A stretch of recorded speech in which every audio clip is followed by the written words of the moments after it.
फिर हम जो जिंदा बाकी होंगे उनके साथ बादलों पर उठा लिए जाएंगे ताकि हवा में खुदावंद का इस्तकबाल करें।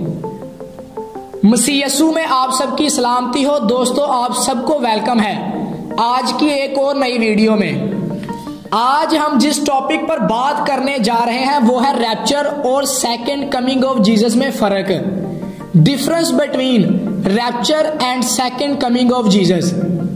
यह टॉपिक बहुत ही इंपॉर्टेंट और कंफ्यूज करने वाला है। आज हमारे बहुत से मसीही भाई बहन इस टॉपिक को लेकर बहुत ही कंफ्यूजन में हैं और जानना चाहते हैं कि आखिर रैप्चर और सेकंड कमिंग ऑफ जीसस में क्या फर्क है और ये लफ्ज रैप्चर है क्या और ये कहां से आया है। मैं खुद भी इस टॉपिक को लेकर बहुत ही कंफ्यूज था, लेकिन आज हम बाइबल मुकद्दस से ही देखेंगे कि आखिर इन दोनों इवेंट्स में क्या फर्क है। तो चलिए दोस्तों शुरू करते हैं।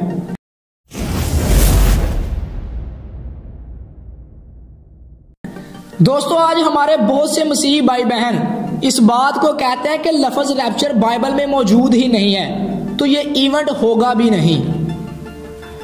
और कुछ लोग तो रैप्चर और second coming of Jesus in दोनों इवेंट्स को सेम मानते हैं।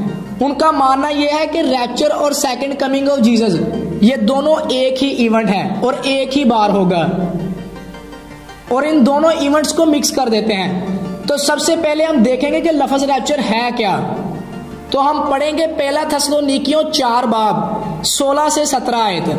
क्योंकि खुदावंद खुद आसमान से ललकार और मुकर्रर फरिश्ता की आवाज और खुदा के नरसिंगे के साथ उतर आएगा, और पहले तो वो जो मसीह में मुए हैं जी उठेंगे, फिर हम जो जिंदा बाकी होंगे उनके साथ बादलों पर उठा लिए जाएंगे ताकि हवा में खुदावंद का इस्तकबाल करें और इस तरह हमेशा खुदावंद के साथ रहेंगे।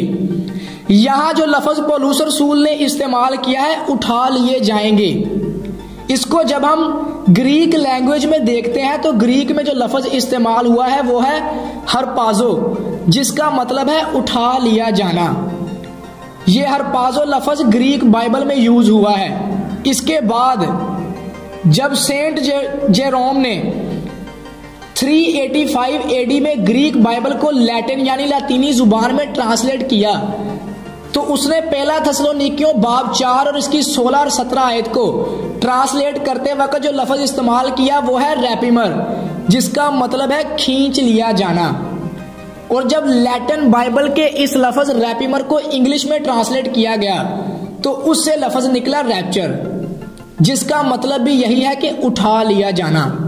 तो इसमें तो कंफ्यूजन वाली बात कोई है ही नहीं है। लेकिन आज हमारे बहुत से मसीही लोग जिनको बाइबल के बारे में कुछ भी पता नहीं है, वही लोग ऐसी बातों को लेकर बहस करते हैं। हमारे लोगों को आज ये रोग और बीमारी लग चुकी है कि बाइबल की बहुत सारी बातों को लेकर उन पर बहस करना। और कुछ लोग ये भी कहते हैं कि ये लफ्ज बाइबल में मौजूद ही नहीं है, तो ये इवेंट होगा भी नहीं। ऐसे लोगों को बाइबल स्टडी की बहुत ज्यादा जरूरत है। तो ये तमाम अल्फाज हरपाजो, रैपिमर और रैप्चर, इन सब का एक ही मतलब है, यानी कि उठा लिया जाना। कलीसिया के आसमान पर उठाए जाने को रैप्चर कहते हैं। यह रैप्चर इवेंट यीशु मसीह की दूसरी आमद से पहले होगा, जिसमें तमाम मसीही ईमानदार लोग उठा लिए जाएंगे, और बहुत जल्द ये इवेंट वाकया होने वाला है। बहुत जल्द आप ये खबरें सुनेंगे कि एकदम से अचानक से इतने मसीही ईमानदार लोग कहां चले गए हैं। अब रैप्चर और सेकंड कमिंग ऑफ जीसस में क्या फर्क है, हम बाइबल मुकद्दस की कुछ आयात से देखेंगे। पहली बात, मुकाशवा 16 बाब की 15 आयत को जब आप पढ़ते हैं तो वहां यीशु मसीह कह रहे हैं कि देखो मैं चोर की तरह आता हूं, यानी कि सीक्रेटली। ये यीशु मसीह की सीक्रेट कमिंग होगी।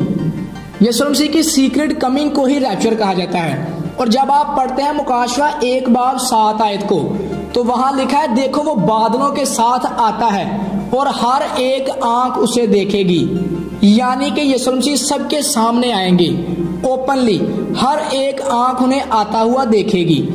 यीशु मसीह के सीक्रेट आने को रैप्चर कहते हैं और ओपनली यानी कि सबके सामने आने को सेकंड कमिंग ऑफ जीसस कहते हैं। तो ये है पहला फर्क रैप्चर और सेकंड कमिंग ऑफ जीसस में। रैप्चर में यीशु मसीह चोर की तरह छुप कर आएंगे, लेकिन सेकंड कमिंग ऑफ जीसस में वो ओपनली सबके सामने आएंगे। दूसरी बात, पहला थेसलोनिकियों 4 बाब 16 और 17 आयत में जब आप पढ़ते हैं तो लिखा है कि जो लोग मसीह में मुए हैं यानी मर गए हैं वो जी उठेंगे।